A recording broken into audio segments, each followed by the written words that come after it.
আপনারা তো ভুট্টা পুড়িয়ে খান বা অনেক রকম করেই খান। এইভাবে করে একবার খেয়ে দেখেছেন কি যে ভুট্টা এভাবে করে খেলে কত সুন্দর হয়? তো আসসালামু আলাইকুম বন্ধুরা, আবারও চলে এলাম আপনাদের মাঝে আর একটা রেসিপি নিয়ে। আজকে আমি করে দেখাবো ভুট্টার পকোড়া। তো চলুন আমি কিভাবে করছি একটু দেখে নিন।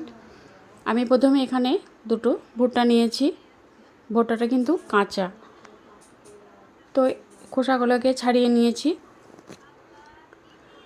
পরিষ্কার করে নিয়েছি খোসাগুলো খুব সুন্দর করে। আর ভুট্টাটা নেবেন যাতে খুব শক্ত দেখে নেবেন না, যাতে একটু মানে নরম দেখে নেবেন, তাহলে খুব ভালো হবে রেসিপিটা। এরপর আমি এখানে বটি দিয়ে এইভাবে করে ভুট্টাগুলোকে একটু কেটে নেব।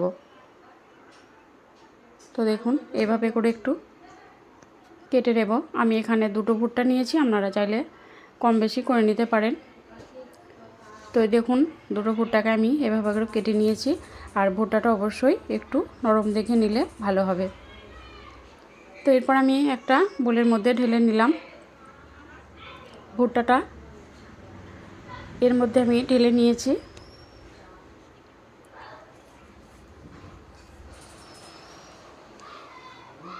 এরপর আমি এখানে দিয়ে দেব দুটো মাঝারি সাইজের কোচানো পেঁয়াজ, আর এখানে 4টে কাঁচা লঙ্কা, আর নিয়েছি গ্রেট করা আদা রসুন, আর নিয়েছি ধনেপাতা কুচি। ধনেপাতা, পেঁয়াজ কুচি আর কাঁচা লঙ্কা কুচি এর মধ্যে দিয়ে দিলাম। এরপর আমি এখানে দিয়ে দেব হাফ চামচেরও একটু কম হলুদ গুঁড়ো, স্বাদ মতো নুন, লঙ্কা গুঁড়ো হাফ চামচ, জিরে, ভাজা জিরে গুঁড়ো হাফ চামচ,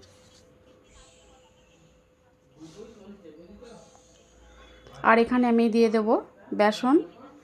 আমি এখানে 5 চামচের মতো বেসন দিয়ে দিয়েছি।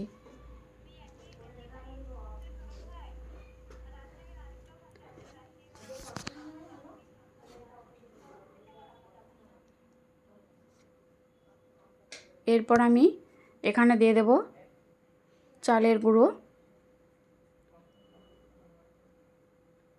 আমি এখানে 3 চামচের মতো চালের গুঁড়ো দিয়ে দিলাম। এরপর আমি এখানে দিয়ে দেব জোয়ান,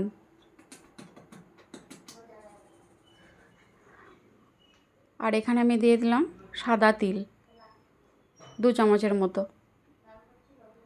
এরপর সবগুলো উপকরণ আমি হাত দিয়ে খুব ভালো করে মেখে নেব। এখানে কোনো পানি ব্যবহার করব না, এইভাবে করে এটাকে মেখে নিতে হবে।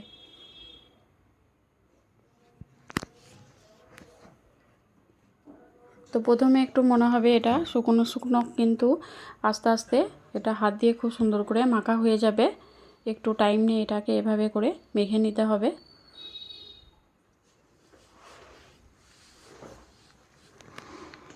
এটাতে পানি দেব না। তো দেখুন এভাবে করে এটাকে মেখে নিয়েছি।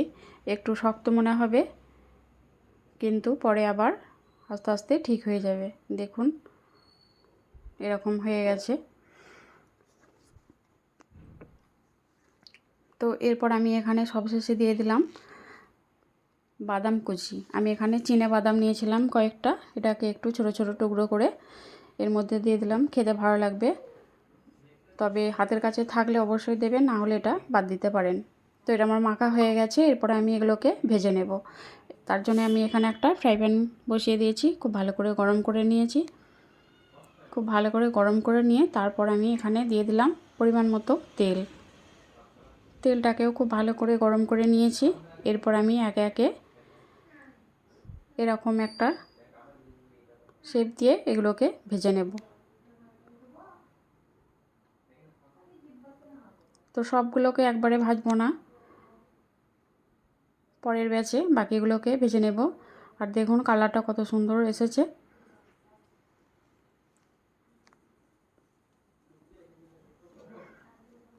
তো ভেজে তুলে নিয়েছি, আবার বাকিগুলোকেও পরের ব্যাচে ভেজে নেব। দেখুন কত সুন্দর একটা কালার চলে এসেছে। আর বাকিগুলোকেও ভেজে নেব একইভাবে। তো এইভাবে করে বাকিগুলোকে ভেজে নিয়েছি। দেখুন অনেক সুন্দর হয়েছে আর খেতেও দুর্দান্ত। একবার হলেও আপনারা বাড়িতে এভাবে করে বানিয়ে খেয়ে দেখবেন। সব সময় তো আমরা ভুট্টা পুড়িয়ে খাই, একবার এভাবে করে খেয়ে দেখবেন, দুর্দান্ত খেতে লাগে।